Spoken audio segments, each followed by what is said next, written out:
Hello বন্ধুরা, আজকে গিয়েছিলাম শনি মন্দির দর্শন নিতে। শনিদেবের আজ শনিবার, আমাদের স্টেশনের পাশেই শনি মন্দির আছে, তাই গিয়েছিলাম দর্শন নিতে শনি মন্দিরে।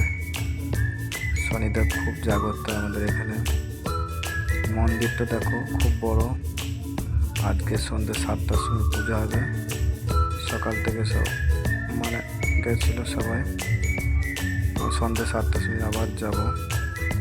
ঠাকুর মশাই এখন সব ব্যবস্থা করছে পুজোর জন্যে। আসবে একটু পরে ঠাকুর মশাই।